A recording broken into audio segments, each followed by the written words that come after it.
you for joining us tonight. You're now with me, Shamina for TVS Nightline. Let's begin with the headlines tonight. The Sarawak Disaster Management Committee has decided to lift the inter-district travel ban starting tomorrow. Now, according to the Deputy Chief Minister, Dr. Ahmad Douglas Uga Ambas, with the latest announcement meant that inter-district will no longer require a police permit. Kemarin SDMC dah meeting, memutuskan polis permit tidak dikenal lagi. Minat hari setak distrik, artinya ada lagi polis ada blok lah. However, the committee urged the public to stay vigilant and to always abide with the standard operating procedures set. Meanwhile, as the MC added that interstate travel still requires a police permit. DARUL HANA, situated in the capital city of Sarawak, aims to become a leading city in terms of applying technology to improve the lives of its citizens, hence pioneering the smart city operating system in Malaysia and transform Kuching into a livable and prosperous city by the year 2025. Chief Minister Datuk Petinggi Abang Johari Tun Openg, during the launch, said the Smart City project undertaken by Kuching Smart City Master Plan KSCMP is one of the 8 spelled out in the State Digital Economy 2018-2022 agenda and the state's 12 Malaysia Plan objectives. And I hope this master plan will trigger our economic development at the same time the services that we have to give to our citizens. The Smart City project will kick off with the building of autonomous rapid transit ART lines connecting Darul Hana in Petrajaya to areas such as Padawan and Samarahan. Once our ART start, then it will be connected again with our smart platform, and then, in other words, all the areas will be integrated. And the future will be, once it's there, people will come here, investment will come. Additionally, Abang Johari said the ART will be expanded to Bintulu and Samalaju. The KCMP is a collaboration among Sarawak Multimedia Agency SMA, Sarawak Digital Economic Corporation SDEC, government agencies as well as private sectors. Last year, SMA had conducted a public survey and had identified 5 focus areas for Smart City, namely economic growth, smart living, clean environment, digital government, and digital infrastructure. The Sarawak government is now providing special assistance for patients with kidney failure, especially those categories under the B4G group. The assistance provided would be in the form of clinical support that covers the installation of extravenous fistula. Daripada sumber statistik yang diperolehi daripada Jabatan Kesihatan Negeri Sarawak, bilangan yang menghadapi penyakit buah pinggang di negeri Sarawak kian meningkat. Dan kita tahu kepayahan yang dialami oleh terutama pesakit buah pinggang dari kumpulan B40. Ya, untuk bagi kes mereka ini, pesakit buah pinggang yang baru memerlukan apa yang kita panggil sebagai AVF. Ya, pemasangan AVF ini yang kosnya adalah dalam 3,000. Jadi ini juga adalah satu cabaran bagi keluarga yang berpendapatan rendah. Fatima added that although the government hospital offers free services to patients, however, additional expenses for the treatment would be borne by patients themselves. She noted the government acknowledged the burden especially faced by the people from the rural and longhouses. Therefore, the state government also offered assistance for those getting treatment from private hospitals. Jadi pesakit-pesakit apabila bilangannya lebih ramai daripada yang dapat ditampung oleh hospital kerajaan atau klinik kesihatan kerajaan ini, terpaksa dirujuk oleh pakar nefrologis ini ke pusat hemodialisis iaitu swasta ataupun yang dikendalikan oleh NGO. Dan ini mereka akan mengenakan bayaran.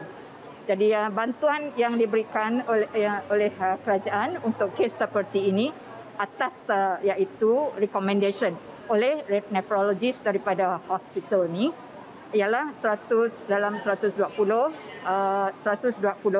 ringgit atau pun 200 lebih macam tu ya. On the other hand, the Sarawak government acknowledges the Chinese community in prioritizing education. Therefore, to ensure that Chinese vernacular schools continue to operate and not just rely on local community funding, the government has allocated budget to accommodate their expenditures. Memang ada sekolah yang besar. Di Sibu ada 5 buah sekolah independent Chinese school. This is one of the biggest independent Chinese school in Sibu, termasuk lagi Wong Nai Siong, Wong Ming, Tian Hin dan Citizen School. So this is among the biggest school in Sibu. Dr. Anwar says that the amount of allocation for the Chinese secondary schools has increased by 1 million ringgit annually, and this year amount has reached 9 million ringgit. He further said that most of the Chinese vernacular schools only rely financially by school fees, which isn't sufficient. The fees is very nominal, very small amount only.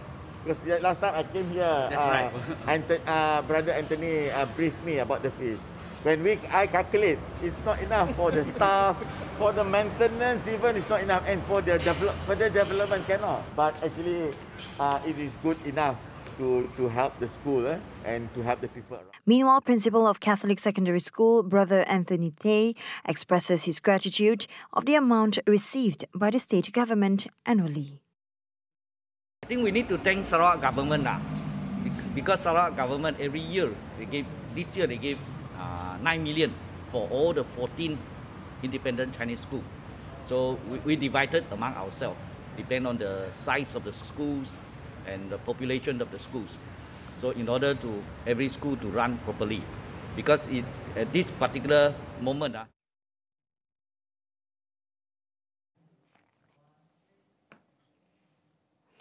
And now on to the next update. The search and rescue operations for the missing Awang Oma enters its 4th day today. However, the fate of the missing first mate is still unknown as no new leads emerged at the end of the operation this evening. According to Malaysian Maritime Enforcement Agency (MMEA) Sarawak Director First Admiral Zin Azman Muhammad Yunus, the SAR operation on Tuesday covered an area of 450.24 square nautical miles, with search concentrated in Santubong, Satang Island, Sampadi Island and Tanjong Datu. A total of 10 rescue teams were involved in the operation, while an asset of the Royal Malaysia Police Air Wing Unit (PDU) conducted an aerial search from Santubong to Tanjong Datu.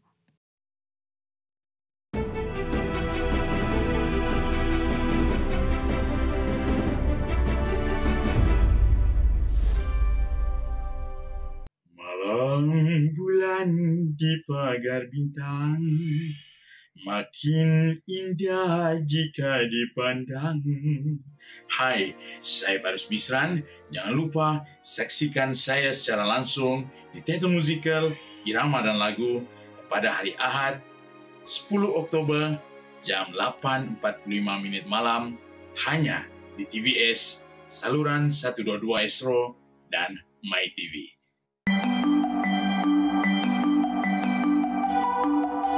Pertanian pintar menjadi salah satu inisiatif kerajaan untuk menggunakan teknologi pintar secara agresif bagi membolehkan eksploitasi penuh revolusi digital sambil meminimumkan dislokasi pekerja. Ketua Menteri Yang Amat Berhormat Datuk Petinggi Abang Haji Abdul Rahman Zohari berkata, golongan petani di Sarawak perlu merebut peluang yang disediakan oleh kerajaan untuk memperkasakan bidang pertanian. Visi Abang Zohari yang jauh ke hadapan juga ingin memastikan pertumbuhan aktiviti pertanian di pelbagai bahagian di negeri ini dirancangkan menerusi jaringan perhubungan yang sistematik. Pada pembentangan bajet 2021, Kerajaan Sarawak telah memperuntukkan sebanyak 60 juta ringgit untuk membantu petani petani yang terlibat dalam penanaman kelapa sawit dan lada yang berskala kecil di negeri ini.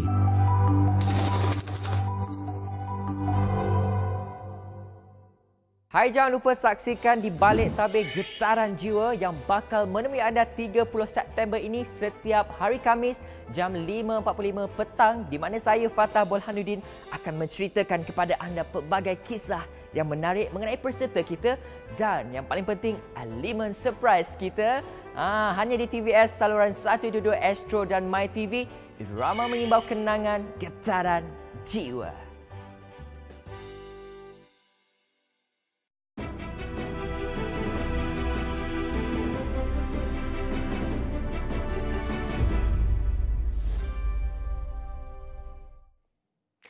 Welcome back to the Nightline with the COVID-19 development. Malaysia reported 8,817 new COVID-19 infections today. The third day the cases remains in 4 figures. This brings the cumulative number of cases to 2,294,457. Sarawak reported the highest at 1,361, followed by Selangor 1,348 and Kelantan 1,063. Recoveries from COVID-19 reported at 15,615 today. Meanwhile, in Sarawak, Kuching district reported 316 new infections, followed by Miri with 254 and Sibu with 147. 16 COVID-19 fatalities were reported from September 24 and October 4. No new clusters emerged today and 6 clusters were reported ended. The clusters are Sungai Menok cluster at Beluru, Kampung Gobel cluster in Kuching, Masawai cluster in Subis, Nangga Pelugau cluster in Selangor, Sungai Setulau cluster in Sabau, and Bukit Barong cluster in Tatau. Meanwhile, no cases were reported there in the past 28 days. There are now 94 active clusters, where 5 of them reported an additional 17 new COVID-19 infections.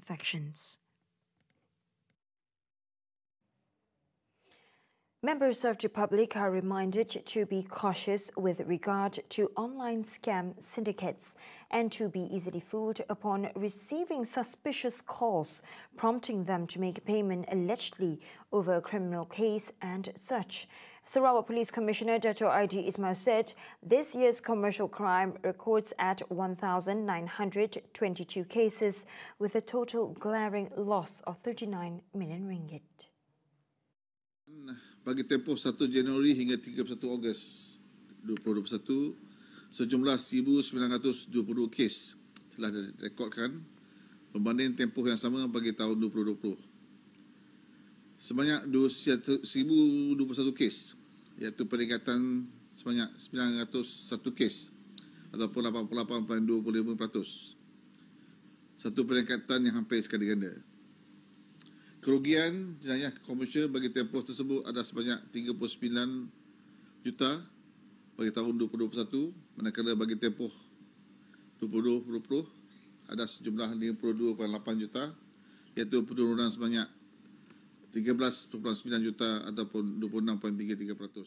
According to ID, the highest form of commercial crime recorded are fraudulent loans involving 326 cases, followed by Macau scam 120 cases, online catfishing 96 cases, fake vehicle sales and purchases 92 cases, and the African scam with 88 cases.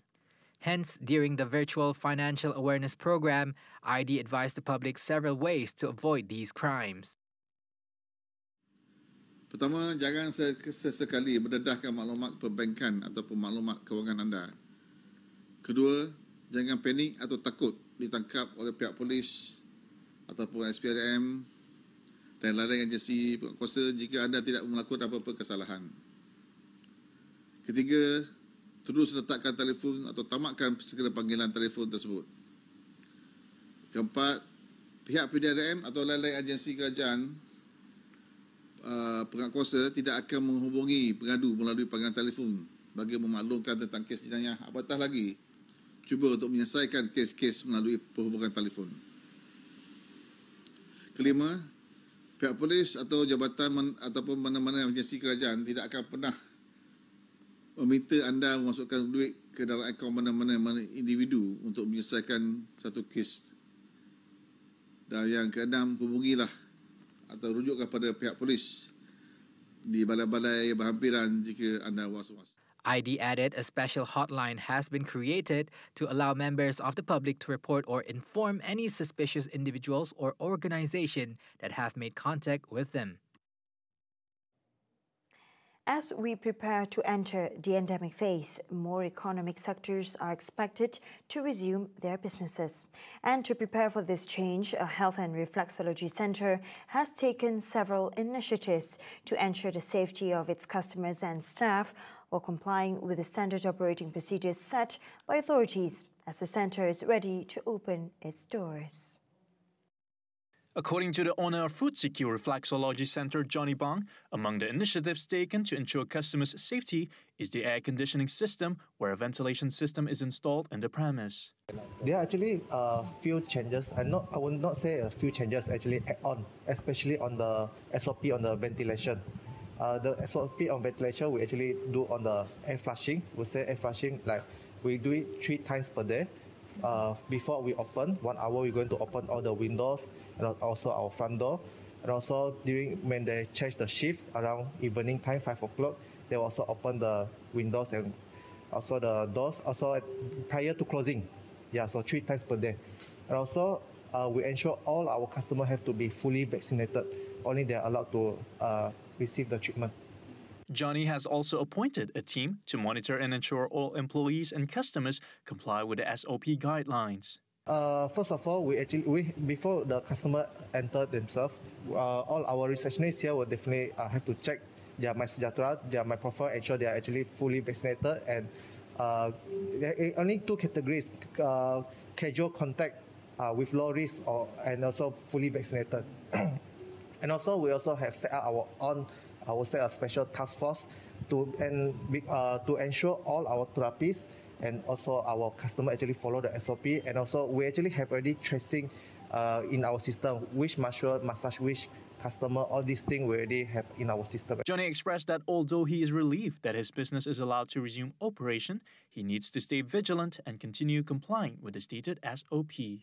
Reflexology Center is one of the economic sectors that was allowed to reopen in Phase 3 after obtaining permission from the Sarawak State Disaster Management Committee, or SDMC. A mechanism to regulate the services and operations of online travel agents, OTA, in the country will be looked into to ensure tourism accommodation premises would benefit the transition towards these digital platforms. Tourism, Arts and Culture Minister Dr. Sri Nancy Shukri said there was no legal provision currently to regulate OTA services offered to hotel operators and tourist accommodation premises. She also added that the OTA operation with the accommodation operators, including transaction process with customers, was based on the agreement of the terms and conditions between the parties involved only. This also includes the commission rate, which is now based business-to-business arrangement by both parties. The proposed regulation will not only ensure the excellent quality of service at the accommodation premises, but enhance cooperation between MOTAC and stakeholders to upscale the tourism industry. Pengusaha premis penginapan pelancongan mempunyai pilihan untuk bekerjasama dengan mana-mana syarikat OTA atau memilih untuk menjual terus bilik hotel tanpa melalui perkhidmatan syarikat OTA. Seterusnya, memperolehi keuntungan maksimum tanpa perlu berkongsi jualan dan keuntungan tersebut dengan syarikat OTA. Therefore, the matter should be looked into thoroughly as the business network between the two entities was interconnected and not biased. Meanwhile, the business collaboration between OTA and accommodation operators was an alternative to provide a competitive accommodation price for customers. On the other hand, Unregistered tour operators operating in the tourism bubble areas have been urged to register their establishment and services with the Ministry of Tourism, Arts and Culture. The move would ensure total compliance with the Standard Operating Procedures (SOP) set by the authorities to avoid legal action, as MOTAC emphasis on aspects of enforcement and compliance with the Tourism Industry Act 1992, Act 482. MOTAC issued a statement today following the Ministry's enforcement team's surveillance on domestic tourism activities, hotspots and on local industry players in Langkawi from October 1st to 3rd. As such, the monitoring focuses on SOP compliance by the tour operating business and travel agency business or TOPTAP, at the same time gathering local tourist reactions to a survey on the new norm. Meanwhile, MOTAC said surveillance was vital to ensure Malaysians can travel to Langkawi safely and to boost the domestic tourism revenue. The ministry also targets to achieve 400,000 tourists to Langkawi by December 2021. Disciplinary action will be taken against teachers who refuse to be vaccinated. This was to ensure that the teaching and learning process of students isn't affected as schools are set to be reopened. Bagi guru-guru yang enggan divaksin tanpa mendapat pengecualian daripada pegawai perubatan kerajaan dan menyebabkan gangguan kepada operasi sekolah, tindakan untuk memindahkan guru terpaksa dilaksanakan untuk memastikan PTP murid tidak tergugat. Commenting further, Hang Soon said all teachers must abide by the Public Services Department PSD circular, which is clear on the deadline to be vaccinated and possible penalties. It was reported that an estimated total of 2,500 teachers nationwide refused to be vaccinated. And now on to the next highlight. The Irama dan Lagu Musical Theatre, set to take place 5 days from now at Pullman Hotel, is a form of yearly tribute to Allahyarham Tan Sri P. Ramlee and his legendary art. Sarawak Governor Tuan Yang Terutama Tun Pehin Sri Abdul Taib Mahmud will also be feted as the day coincides with his 85th birthday. Speaking at the event's press conference earlier today, SMG Chief Executive Officer Suhaimi Sulaiman described the musical theatre as sweet and impactful with a star-studded lineup. It will be very short and sweet but very impactful. Ya, kita akan bersiaran langsung pada pukul 8.45 dan teater itu akan selesai pada 10.15 malam. Ya, kerana kita mementingkan keselamatan, it is very important for us to follow the SOP. Jadi because of that, the total number of guests, the maximum number is 100. Irama dan Lagu will bring you on a journey through P. Ramlee's life from his teenage years to his later life. For producer of the musical theatre, Yumi Suryani, coordinating and organizing the event is a tough feat due to the pandemic and safety protocols. We have to look on things in all aspects, sebab kita kena tengok program kita ni as flexible as possible, sebab kita berada dalam situasi COVID-19, anything can happen. So kita kena tengok daripada segi berapa kru, berapa orang yang akan terlibat, berapa yang akan menjadi akan mempersembahkan teater dengan kita nanti. So we have to look things in all aspects. Headlining the musical will be Sarawakian talents, including songstress Dayang Nur Faizah, Hafiz Suib, Fairuz Misran, accompanied by 5 local talents, which are Mal Imran, Ninka Norman, Chen Eng, Afif Tenor, and Hijrah Yahya. Members of the public are welcome to tune in for the Irama dan Lagu Musical Theatre, broadcasting live on October 10 on Channel 122 TVS and MyTV, as well as TVS official Facebook page.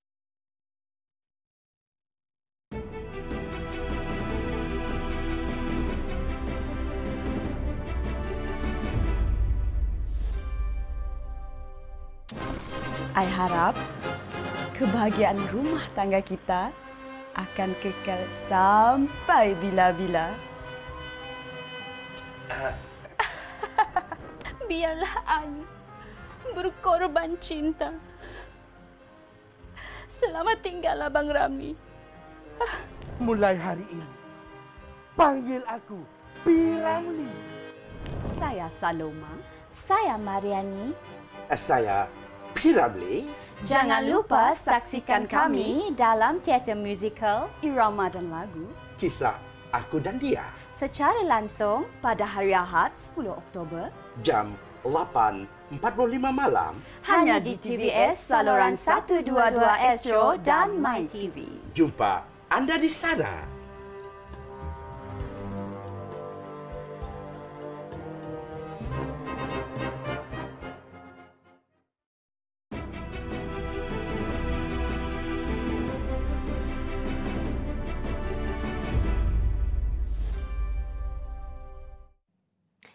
Thank you for staying with me.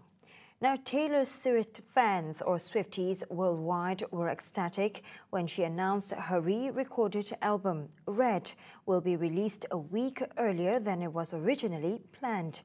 The album was scheduled for November 19, was then brought to November 12. However, fans think that the rescheduling might have something to do with Adele's possible upcoming album titled 30. When Swift made her album announcement on Twitter, photos of the number 30 mysteriously appeared in several places were also making its round on the social media. Hence, fans theorized that Swift might have rescheduled her album release to make way for Adele's upcoming album. However, the authenticity of these photos are yet to be verified. Many have anticipated Adele's album since her last album, 25, was released 6 years ago. There is also speculation of the two releasing a duet in Red Taylor's version album. However, such rumor was quickly dismissed when Swift released the full track list of the said album but may appear in Adele's album. Red Taylor's version will be released in two versions, explicit and a clean version, which will be available in the forms of CD, digital, and 4 different vinyls versions.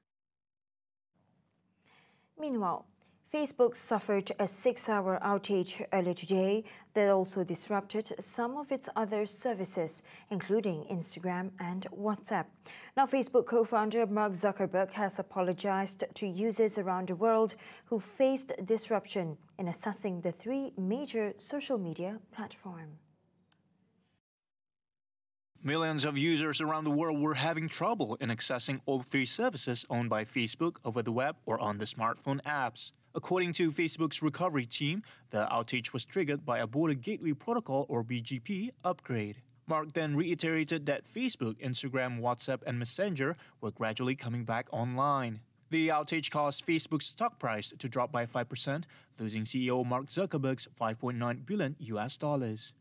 Meanwhile, Howard University social and digital media specialist Ingrid Sturgis said the outage provides an opportunity for users to reflect on how important social media is and how technology has taken over their lives.